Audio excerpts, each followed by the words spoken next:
साथियों नमस्कार, स्वागत है आपका हमारे YouTube channel study circle with BP में।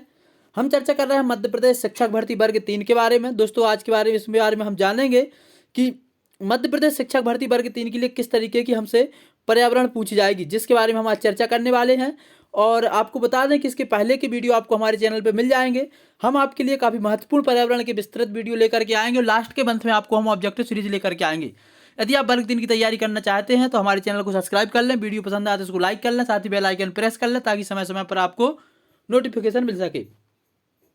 कल हमने पढ़ा था वायुमंडल की संरचना के बारे में। आज हम पढ़ रहे हैं पारिस्थितिकी तंत्र के प्रमुख घटक कौन से हैं, इसको देखते हैं। सबसे पहले जानते हैं कि प्रत्येक पारिस्थितिकी तंत्र में जीवीय और अजीवीय घटक होते हैं।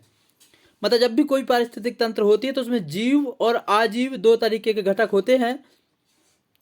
यदि यह आजीवी अथवा भौतिक संघटक के ऊर्जा पक्ष को अलग रूप में रखा जाए तो पारिस्थितिक तंत्र को के 3 घटक होते हैं। मतलब जो पारिस्थितिकी तंत्र है, यदि इसके आजीवी और भौतिक घटक को हम एक मान लें तो आजीवी घटक, भौतिक घटक के साथ साथ ऊर्जा के तीन पक्ष होते हैं। इसके कौन कौन से 3 पक्ष होते हैं? जीवीय घटक जिसको बायोटिक बोलते हैं, आजीवीय घटक जिसको अबायोटिक बोलते हैं, और ऊर्जा के संघटक जिसको हम डीकम्पोजर बोलते हैं, जिसको हम अपघटनकर्ता के रूप में भी जानते हैं। इन 3 घटकों के बारे में हमें आज पढ़ना है, जीवीय घटक, आजीवीय घटक और डीकम्पोजर। इनके बारे में हम जानेंगे और आपको बताएंगे इस पूरे वीडियो में। तो वीडियो पसंद आ रहा है तो इसको लाइक कर लें, साथ ही ज़्यादा से ज़्यादा शेयर करें ताकि आपके फ्रेंड जो भी वर्ग 3 की तैयारी कर रहे हैं उन तक की जानकारी पहुँच जाए। अब हम देखते हैं पारिस्थितिक तंत्र के प्रमुख घटक के बारे में। जीवीय घटक। जीवीय घटक मतलब बायोटिक घटक। पृथ्वी द्वारा ऊर्जा का मुख्य स्रोत सूर्य, जिनके द्वारा विकिरण प्राप्त होती है। हरे पेड़ पौधे इस ऊर्जा को प्रकाश संश्लेषण की क्रिया के द्वारा रासायनिक ऊर्जा में परिवर्तित करते हैं तथा अन्य जीवधारी इन्हीं पौधों से अपना भोजन प्राप्त करते हैं। मतलब आजीवीय घटक के अंतर्गत कौन से जीव आते हैं? ऐसे जीव आते हैं इसके अंतर्गत जो हरे पेड़ पौधे के द्वारा भोजन जो खुद निर्माण करते हैं। जैसे पृथ्वी ऊर्जा का मुख्य स्रोत सूर्य है, जिसमें विकिरण के द्वारा ऊर्जा प्राप्त होती है। विकिरण मतलब किरणों के द्वारा। इसमें हरे पौधे इस ऊर्जा को प्रकाश संश्लेषण क्रिया, जैसा कि हमको पता है, प्रकाश संश्लेषण क्रिया में पेड़ पौधे कार्बन डाइऑक्साइड गैस लेते हैं, जमीन से जड़ों के माध्यम से जल लेते हैं और सूर्य के प्रकाश से पर्णहरिम के द्वारा प्रकाश संश्लेषण क्रिया करते हैं और ऑक्सीजन गैस छोड़ते हैं, साथ ही ग्लूकोज का निर्माण करते हैं। ये कहलाती है पूरी प्रकाश संश्लेषण की क्रिया। तो वे जीवधारी जो अपना भोजन स्वयं बनाते हैं तथा दूसरों पर निर्भर नहीं होते, उन्हें हम स्वयंपोषी जीव कहते हैं, जिसके अंतर्गत आपके पेड़ पौधे आते हैं। तो इसके बारे में आपको बता दें कि हरे पौधे ऊर्जा को प्रकाश संश्लेषण क्रिया द्वारा रासायनिक ऊर्जा परिवर्तित करती हैं तथा अन्य जीवधारी इन्हीं पौधों से अपना भोजन प्राप्त करते हैं। वे जीवधारी जो अपना भोजन स्वयं बनाते हैं तथा दूसरों पर भोजन के लिए निर्भर नहीं होते, उनको हम स्वयंपोषी जीव कहते हैं। ऐसे जीव जो भोजन के लिए दूसरों पर निर्भर होते हैं उन्हें हम परपोषी जीव कहते हैं। और दूसरा क्या होता है? परपोषी जीव। परपोषी जीव कौन से होते हैं? जो दूसरों पर भोजन के लिए निर्भर होते हैं। पारिस्थितिकी तंत्र में जीवीय घटक 3 है। मतलब हम जो जीवीय और अजीवीय घटक पढ़ रहे थे, तो अब हम पढ़ रहे हैं जीवीय घटक के बारे में। जीवीय घटक जो है वो 3 प्रकार के हैं। कौन कौन से? उत्पादक, उपभोक्ता और अपघटनकर्ता। इसके बारे में जानते हैं। सबसे पहले जानते हैं पारिस्थितिकी तंत्र के प्रमुख घटक में उत्पादकों के बारे में। इसके अंतर्गत वे सभी हरे पौधे आते हैं जो प्रकाश संश्लेषण की क्रिया के द्वारा CO2 एवं जल, पर्णहरिम जिसको क्लोरोफिल बोलते हैं, की उपस्थिति में सूर्य के प्रकाश द्वारा ग्लूकोज में परिवर्तित करते हैं। यह ग्लूकोज भोजन के रूप में पौधों में एकत्रित होता रहता है और श्वसन क्रिया के फलस्वरूप ऊर्जा प्रदान करता है। यही ऊर्जा विभिन्न जैविक क्रियाओं में काम में आती है और इसका जो सूत्र है वो है 6CO2 6H2O और सनलाइट की उपस्थिति में C6H12O6 + 6O2 एक फॉर्मूले का निर्माण करते हैं। इस तरीके से इनकी ऊर्जा का निर्माण होता है। तो ये था उत्पादकों के बारे में। तो उत्पादकों में मुख्यतः आते हैं पेड़ पौधे जो अपना भोजन स्वयं बनाते हैं, इसलिए पेड़ पौधे स्वयंपोषी कहलाते हैं। भोजन के लिए दूसरों पर निर्भर नहीं होते, अपना भोजन स्वयं निर्माण करते हैं और साथ के साथ इन्हीं पर दूसरे जीव जंतु हैं जो निर्भर होते हैं, इसीलिए इनको प्रोड्यूसर कहा जाता है या उत्पादक कहा जाता है। बढ़ते हैं अगली स्लाइड की तरफ। जो हमारी अगली स्लाइड है वो है पारिस्थितिकी तंत्र के जो प्रमुख घटक हैं कि पौधों में संचित भोज्य पदार्थों को संपूर्ण जीव जगत प्रत्यक्ष और अप्रत्यक्ष रूप से ऊर्जा ग्रहण करता है। तो जो पेड़ पौधे होते हैं इनसे संपूर्ण जीव, चाहे मनुष्य हो या जमीन पर रहने वाला कोई भी जीव हो, सबके सब अपना भोजन जो प्राप्त करते हैं वो कहीं ना कहीं डायरेक्ट और इनडायरेक्ट मतलब प्रत्यक्ष और अप्रत्यक्ष रूप से पेड़ पौधों से प्राप्त करते हैं। इस कारण हरे पौधों को प्राथमिक उत्पादक माना जाता है। इसके अलावा कुछ पारिस्थितिकी तंत्रों के प्राथमिक उत्पादक इस प्रकार, मतलब जो कुछ पारिस्थितिकी तंत्र होते हैं अलग अलग, उनके प्राथमिक उत्पादक जो है वो इस प्रकार है। सबसे पहला जो है जलीय पारिस्थितिकी तंत्र। जलीय पारिस्थितिकी तंत्र के अंतर्गत क्या आता है? जलीय पारिस्थितिकी तंत्र के अंतर्गत जो इसके प्राथमिक उत्पादक हैं उसके अंतर्गत आते हैं विभिन्न प्रकार के शैवाल। जितने भी शैवाल हैं वो प्राथमिक उत्पादक के अंतर्गत आते हैं जो जलीय पारिस्थितिकी तंत्र है, जिसको एक्वाटिक इकोसिस्टम बोलते हैं। दूसरा है फॉरेस्ट इकोसिस्टम, जिसको वन पारिस्थितिकी तंत्र बोलते हैं। इसके अंतर्गत आता है क्या? बड़े बड़े वृक्ष और झाड़ियां व शाखीय पौधे। फिर घास स्थल, ग्रासलैंड के अंतर्गत विभिन्न प्रकार की घास हैं, जंगली छोटे शाखीय पौधे आते हैं। और फसल स्थल के अंतर्गत क्रॉपलैंड, इसमें उपस्थित फसल पौधे, ये चीजें आती हैं। तो ये सब के सब प्राथमिक या उत्पादक जो होते हैं उनके उदाहरण हैं। और अलग अलग पारिस्थितिकी तंत्र हमसे पूछ लिया जाता है कि जलीय पारिस्थितिकी तंत्र का प्राथमिक उत्पादक कौन है? तो शैवाल। और वन पारिस्थितिकी तंत्र का प्राथमिक उत्पादक कौन है? तो वृक्ष। घास या ग्रासलैंड का प्राथमिक उत्पादक क्या है? घास, जंगली छोटे पौधे। फसल स्थल में क्या है? तो उपस्थित फसल है। ये सब चीजें क्या है? प्राथमिक उत्पादक हैं, प्रोड्यूसर के रूप में काम करती हैं। इन्हीं से सभी जीव जंतु अपना भोजन लेते हैं और इन्हीं पर निर्भर होते हैं। इसलिए ये सब के सब क्या है? स्वयंपोषी हैं। बाकी जो इनसे भोजन लेते हैं वो परपोषी कहलाते हैं। आगे देखते हैं पारिस्थितिकी तंत्र के प्रमुख घटक जो हैं। दूसरा नंबर का जो घटक है वो है उपभोक्ता। पहले हमने उत्पादक के बारे में पढ़ा, अब पढ़ रहे हैं उपभोक्ता के बारे में। जो 3 प्रमुख घटक हैं हम उनके बारे में पढ़ रहे हैं, जो है उत्पादक, उपभोक्ता और अपघटनकर्ता। तो इसमें उपभोक्ता के अंतर्गत क्या आता है? इसके अंतर्गत जीवधारी आते हैं जो अपना भोजन प्राथमिक उत्पादकों, दोस्तों प्राथमिक उत्पादकों हैं। प्राथमिक उत्पादक मतलब पेड़ पौधे अथवा अन्य जीवधारियों को खाकर प्राप्त करते हैं। प्राथमिक उत्पादकों को ग्रहण करने वाले जीवधारियों को शाकाहारी तथा इन शाकाहारी जीवधारियों को खाने वाले अन्य जीवधारियों को मांसाहारी कहते हैं। मतलब जो प्राथमिक उत्पादक होते हैं, प्राथमिक उत्पादक से जो भोजन प्राप्त करते हैं उनको शाकाहारी जीव कहते हैं। और जो जीव प्राथमिक उपभोक्ता या जो प्राथमिक उत्पादक से भोजन ग्रहण करते हैं और उनको जो दूसरे जीव ग्रहण करते हैं उनको हम बोलते हैं मांसाहारी जीव।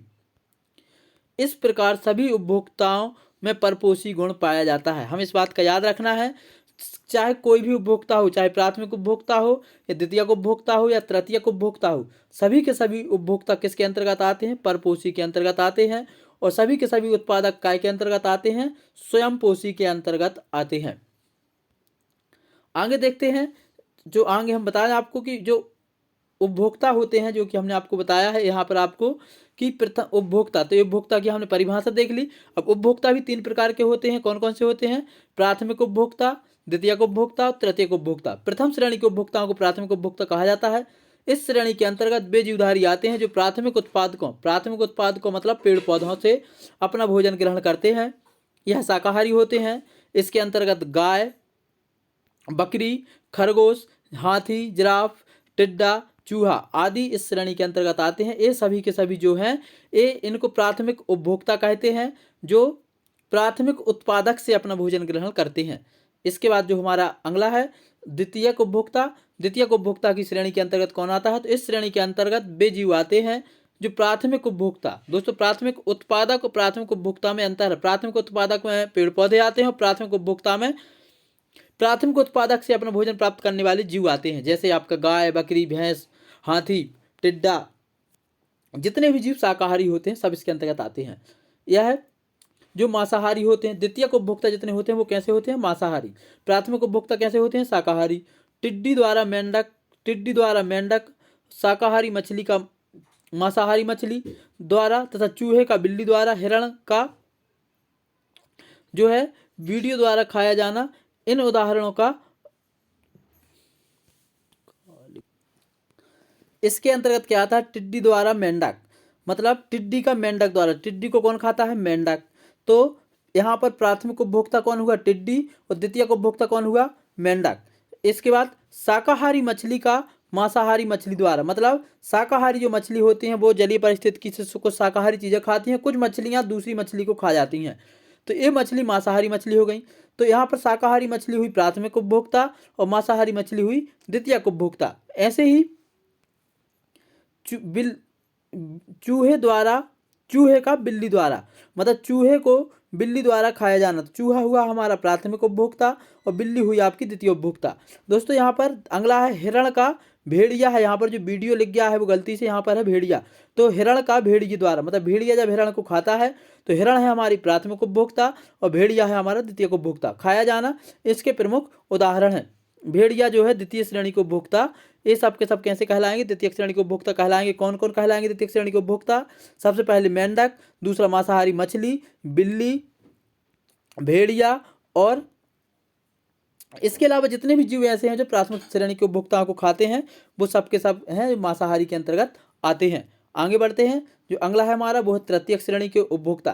तृतीय श्रेणी के उपभोक्ता के अंतर्गत वे जीव आते हैं जो द्वितीय श्रेणी के उपभोक्ताओं को खाकर अपना भोजन प्राप्त करते हैं। उदाहरण के लिए मेंढक का सांप द्वारा खाया जाना, मतलब सांप मेंढक को खाता है तो सांप यहाँ पर मेंढक हो गया आपका द्वितीय उपभोक्ता और सांप हो गया आपका तृतीय उपभोक्ता। मछलियों का चिड़ियों द्वारा खाया जाना, जैसे कि गिद्ध होता है जो, या बगुला होता है वो मछलियों को खा लेता है, तो यहाँ पर जो चिड़ियाँ मछलियों को खाती हैं तो मछलियाँ हो गई हमारी द्वितीय उपभोक्ता और जो चिड़ियाँ खा रही हैं वो हो गई तृतीय उपभोक्ता। सांप द्वारा खाया जाना, तथा इनमें सांप, चिड़िया तथा बाज, गिद्ध आदि जो भी जीव होते हैं, ये सांप हो गया, चिड़िया हो गई, बाज हो गया, गिद्ध हो गया, शेर, भालू आदि सभी के सभी जो है तृतीय उपभोक्ता के अंतर्गत आते हैं। साथ ही दोस्तों कुछ उच्च मांसाहारी के जीव होते हैं। जो उच्च मांसाहारी जंतु होते हैं वो क्या होते हैं? इसके अंतर्गत वे सभी मांसाहारी जीव आते हैं जिनको कोई भी मार करके नहीं खा सकता। किसी को भी मार के खा सकते हैं लेकिन इनको कोई मार करके नहीं खा सकता। इसके अंतर्गत आते हैं उच्च मांसाहारी जीव। इसके अंतर्गत जो मुख्य तौर पर देखे जाते हैं वो देखा जाता है शेर, चीता, भेड़िया, लोमड़ी, जगुआर, जो कि शेर की चीता की प्रजाति का होता है, उसको जगुआर बोलते हैं। तो ऐसे जीव जिसको कोई नहीं मार सकता वो उच्च मांसाहारी के अंतर्गत आते हैं, वो किसी को भी मार करके खा सकते हैं। और कुछ जंतु शाकाहारी और मांसाहारी दोनों होते हैं, अर्थात सब कुछ भोजन के रूप में खा लेते हैं। ऐसे जीव जो हर एक चीज़ भोजन के रूप में खा लेते हैं, शाकाहारी मिले तो शाकाहारी, मांसाहारी मिले तो मांसाहारी, ऐसे जीवों को बोलते हैं हम दोस्तों सर्वाहारी, और इन्हीं को बोलते हैं सर्वभक्षी। इसके अंतर्गत आता है मनुष्य। जैसे कि आपने देखा होगा कई सारे मनुष्य शाकाहारी होते हैं, कई सारे मनुष्य जो है मांसाहारी होते हैं, तो मनुष्य जो है वो सर्वाहारी या सर्वभक्षी के अंतर्गत आता है। अब हमारा जो लास्ट है, हमने पढ़ लिया किस किस के बारे में? उत्पादक पढ़ लिए, उपभोक्ता पढ़ लिए। अब पढ़ते हैं अपघटनकर्ता। अपघटनकर्ता के अंतर्गत क्या आता है? बेजीवीय घटक जो प्रायः उत्पादक तथा उपभोक्ताओं की मृत्यु के पश्चात, जब हमारे उत्पादक मतलब पेड़ पौधे और उपभोक्ता मतलब जीव जंतु ये मृत हो जाते हैं, ये मर जाते हैं, तो इनकी डेड बॉडी से अपना भोजन प्राप्त करते हैं और उससे ऊर्जा प्राप्त करते हैं, तो ये कहलाते हैं अपघटनकर्ता, जिनको हम डिकम्पोजर बोलते हैं। इस क्रिया के फलस्वरूप जटिल कार्बनिक पदार्थ टूट टूट करके नाइट्रोजन, CO2, लवण तथा फास्फोरस और कैल्शियम आदि तत्वों में अपघटित हो जाते हैं, मतलब बट जाते हैं। जब ये जीव होते हैं जो अपघटन करता, इनको खाते हैं तो इनसे नाइट्रोजन, CO2 और लवण, फास्फोरस और कैल्शियम आदि चीज़ें इससे अपघटित होकर के निकलती हैं। अपघटनकर्ता के अंतर्गत मृतोपजीवी कवक एवं जीवाणु आते हैं। मृतोपजीवी क्यों कहलाते हैं?